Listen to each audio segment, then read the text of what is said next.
हम सब भारतीय हैं, ये हमारी पहचान का एक बहुत अहम हिस्सा है। पर क्या हमने कभी सोचा है कि इस पहचान के पीछे कौन से कानून और नियम काम करते हैं? आज हम इसी थोड़े मुश्किल से लगने वाले विषय को बिल्कुल आसान भाषा में समझने की कोशिश करेंगे। तो सवाल उठता है, एक भारतीय नागरिक होने का मतलब क्या सिर्फ एक पासपोर्ट रखना है, या फिर इसके साथ कुछ खास अधिकार और जिम्मेदारियां भी जुड़ी हैं? आखिर हैं क्या ये सब? आइए इसी सवाल का जवाब ढूंढते हैं। चलिए हम सीधे कानून की भाषा को ही समझते हैं। हमारी ये सारी बातचीत पूरी तरह से आधिकारिक दस्तावेजों पर आधारित होगी। मतलब यहाँ आपको सिर्फ तथ्य मिलेंगे, कोई निजी राय नहीं।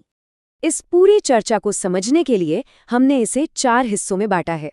सबसे पहले हम देखेंगे कि नागरिकता की नींव क्या है। फिर बात करेंगे कि नागरिकता मिलती कैसे है और कैसे जा सकती है। इसके बाद हम प्रवासी भारतीयों के बारे में जानेंगे और आखिर में हाल के कुछ कानूनों और रजिस्ट्रों पर नजर डालेंगे। तो चलिए बिल्कुल शुरुआत से शुरू करते हैं। आखिर ये नागरिकता का पूरा विचार, ये पूरा कॉन्सेप्ट टिका किस पर है? इसकी बुनियाद में 2 बड़ी चीजें हैं।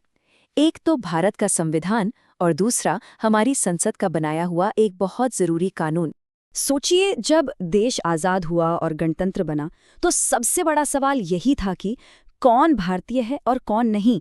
इस सवाल का पहला जवाब हमारे संविधान के भाग 2 में दिया गया, जिसने उस ऐतिहासिक दिन पर नागरिकता की पहली परिभाषा तय की। तो संविधान ने तो एक नींव रख दी, लेकिन आने वाले समय के लिए, भविष्य के लिए नियम कौन बनाएगा? ये जिम्मेदारी दी गई संसद को।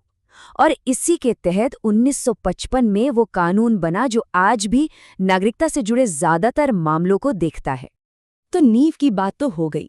अब आते हैं मुद्दे पर, यानी वो तरीके जिनसे कोई व्यक्ति भारत का नागरिक बनता है और वो कौन सी परिस्थितियां हैं जिनमें किसी की नागरिकता खत्म भी हो सकती है। अच्छा, तो कानून के हिसाब से भारतीय नागरिक बनने के 5 मुख्य तरीके हैं। पहला और सबसे आम, जन्म से। दूसरा है वंश के आधार पर, मतलब अगर माता पिता भारतीय हैं। तीसरा है रजिस्ट्रेशन, खासकर उन लोगों के लिए जो भारतीय मूल के हैं।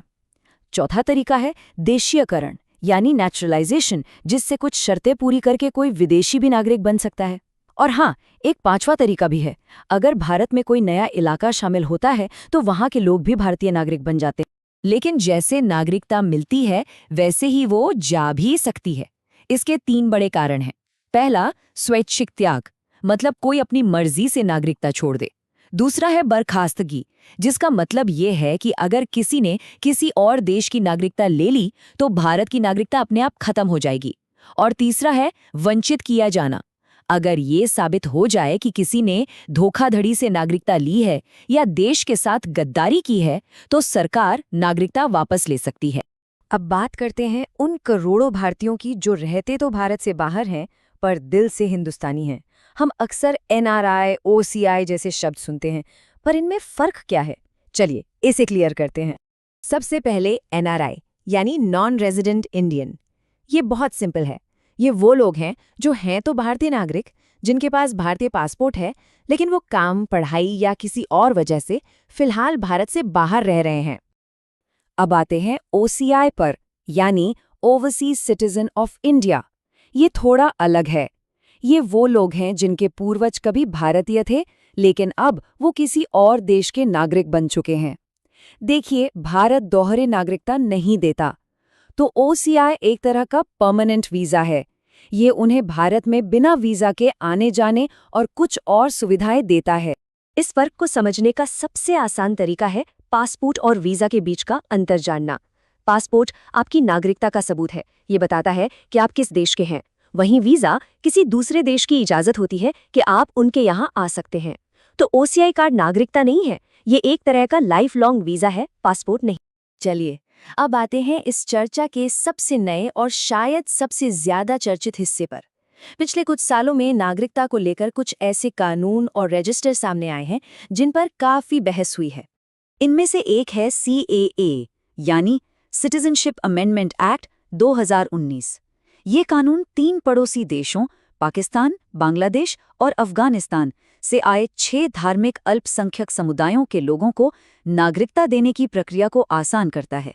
शर्त यह है कि वो 31 दिसंबर 2014 को या उससे पहले भारत आ चुके हों। फिर है एनआरसी यानी नेशनल रजिस्टर ऑफ सिटीजन्स। जैसा कि नाम से ही जाहिर है, इसका मकसद देश में कानूनी तौर पर रह रहे सभी नागरिकों की एक लिस्ट तैयार करना है। इसे फिलहाल असम में लागू किया गया था, जिसका मुख्य उद्देश्य अवैध आप्रवासनों की पहचान करना था। और तीसरा है एनपीआर यानी नेशनल पॉपुलेशन रजिस्टर। ये देश के सामान्य निवासियों का एक डेटाबेस है। अब सवाल ये कि सामान्य निवासी कौन है? तो कानून के मुताबिक कोई भी व्यक्ति जो किसी जगह पर पिछले 6 महीने से रह रहा हो या अगले 6 महीने तक रहने का इरादा रखता हो। तो फिर एनआरसी और एनपीआर में आखिर फर्क क्या है, ये समझना बहुत जरूरी है। एनआरसी सिर्फ नागरिकों की पहचान करता है, जबकि एनपीआर उस इलाके में रहने वाले सभी लोगों का एक रजिस्टर है, चाहे वो नागरिक हो या न हो। मतलब एक विदेशी जो भारत में लंबे समय से रह रहा है, उसका नाम एनपीआर में तो हो सकता है, लेकिन एनआरसी में नहीं। तो संविधान की पहली परिभाषा से लेकर आज के नए कानूनों तक ये सफर हमें एक बात साफ दिखाता है। नागरिकता का विचार कोई पत्थर की लकीर नहीं है। ये समय, हालात और ज़रूरतों के हिसाब से बदलता रहा है। और ये हमें एक बड़े सवाल पर लाकर छोड़ देता है कि आने वाले कल में एक भारतीय होने का मतलब क्या होगा।